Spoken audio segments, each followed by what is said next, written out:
গণতান্ত্রিক বাংলাদেশে, স্বাধীন বাংলাদেশে আমরা সবাই স্বাধীনভাবে মুক্তভাবে আমাদের সকল অধিকারকে সংরক্ষণ করব। নিজ এলাকায় গিয়ে সংবর্ধনা নিয়েছেন বিএনপির স্থায়ী কমিটির সদস্য সালাউদ্দিন আহমেদ। এমন ভিডিও এবং কিছু ছবি ছড়িয়ে পড়ে সামাজিক যোগাযোগ মাধ্যমে।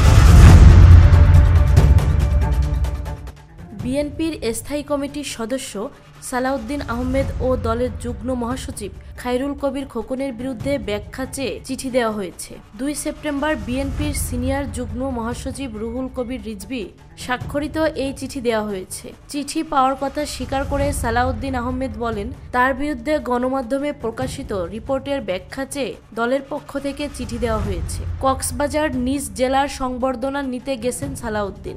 এ নিয়ে দলের মধ্যে ব্যাপক সমালোচনার মধ্যে পড়েন বিএনপির এই নেতা, যা নিয়ে ব্যাখ্যা দিতে সম্প্রতি গুলশান নিজ বাসভবনে সংবাদ সম্মেলন ডাকেন সালাউদ্দিন আহমেদ। সেখানে তিনি বলেন, অনিচ্ছাকৃত এই ভুলের জন্য আমি দেশবাসীর কাছে ক্ষমা ও দুঃখ প্রকাশ করছি। নামার পরে কিছু গাড়ি দেখেছি ভিতরে, তা আমাদের নেতাকর্মীরা বলেছেন যে এইটাতে ওঠেন, এই গাড়িতে আমি উঠেছি। তা এখন সেই গাড়িটি কার, সেই মুহূর্তে আমি তো ওই চিন্তা ভাবনার মধ্যে ছিলাম না। আমি তখন অনেকটা আবেগাপ্লুত ছিলাম। তখন আমার মনের অবস্থা ছিল না যে আমি কোন গাড়িতে কার গাড়িতে উঠছি ইত্যাদি খোঁজ নেওয়ার। এই সংবাদ প্রকাশ হওয়ার পরে আমি খোঁজ নেওয়ার চেষ্টা করলাম এবং জানতে পারলাম এই গাড়িটা আমার এলাকার এক ছোট ভাই, যে উক্ত কোম্পানিতে বিভিন্ন জমি জমা দেখাশোনার কাজ করে এবং কোম্পানি থেকে তাকে বিভিন্ন সময় ব্যবহারের জন্য এই গাড়িটি দেয়া হয়। সেও অন্য সকলের মতো আমাকে বরণ করার জন্য এয়ারপোর্টে গেছে, তার গাড়িতে করেই গেছে। কারণ সেও জানতো না যে আমি তার গাড়িতে উঠব, আমিও জানতাম না আমি কার গাড়িতে উঠব। এটা জেলা বিএনপির নেতৃত্ব। দলীয় সূত্র জানায়, শিল্প গ্রুপ এস আলমের গাড়িতে চড়ে কক্সবাজারের নিজ নির্বাচনী এলাকায় সংবর্ধনা নিতে যাওয়ার বিষয়ে সালাউদ্দিনকে নিয়ে গণমাধ্যমে খবর প্রকাশিত হলে তা নিয়ে বেশ তোলপাড় সৃষ্টি হয়। নিজ এলাকায় গিয়ে সংবর্ধনা নিয়েছেন বিএনপির স্থায়ী কমিটির সদস্য সালাউদ্দিন আহমেদ। সালাউদ্দিন আহমেদকে বহন করা গাড়িটি এস আলম গ্রুপের মালিকানাধীন। এস আলম পাওয়ার প্ল্যান্টের নামে এটি 2010-এ নিবন্ধন করা। তার এই কাণ্ডে দলের ভাবমূর্তি ক্ষুণ্ণ হয়েছে বলে মনে করছে দলের উচ্চমহল। রবিবার রাতে নয়াপল্টনে বিএনপির কেন্দ্রীয় কার্যালয়ে ডেকে সালাউদ্দিন আহমেদের সাথে স্কাইপিতে কথা বলে তারেক রহমান তার অসন্তুষ্টির কথা জানান। গুলশানে নিজ বাসায় এক সংবাদ সম্মেলনে পুরো ঘটনা তুলে ধরে সালাউদ্দিন বলেন, গাড়ি সংক্রান্ত যে সংবাদ গণমাধ্যমে প্রকাশিত হয়েছে তাতে জনমনে কিছু বিভ্রান্তির সৃষ্টি হওয়া স্বাভাবিক। তারপরও এটি একটি পুরনো গাড়ি, আমার ছোট ভাই নিয়ে গেছে।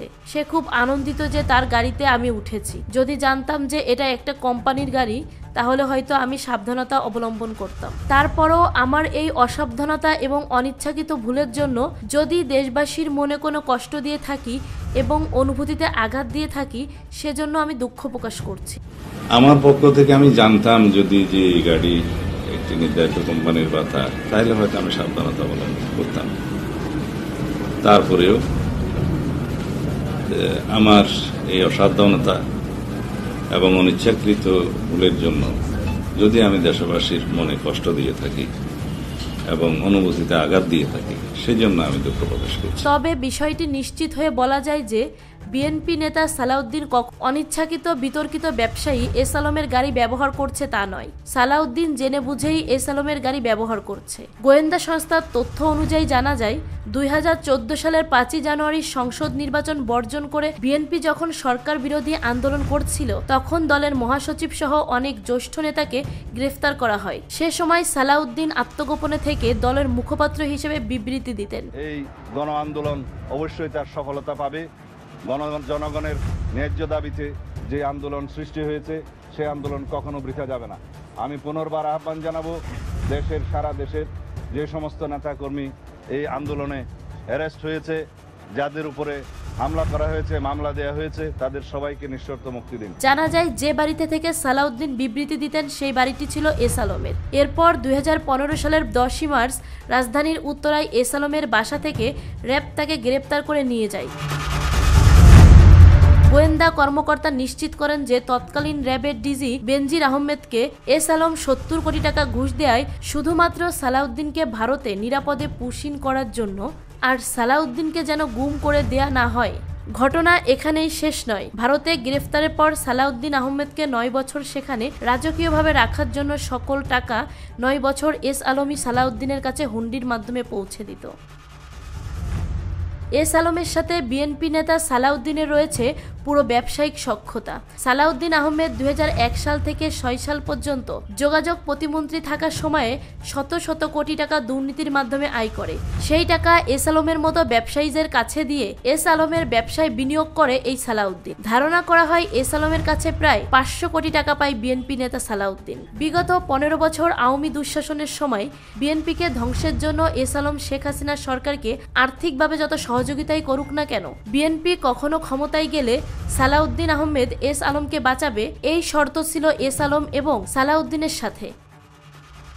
স্বৈরাচার শেখ হাসিনা পতনের পর গত 11ই আগস্ট দেশে ফিরে সালাউদ্দিন আহমেদ শাহজালাল বিমানবন্দর থেকে সংবর্ধনা নিতে যে গাড়িটি ব্যবহার করেছেন সেই গাড়িটিই ছিল এস আলমের দেয়া।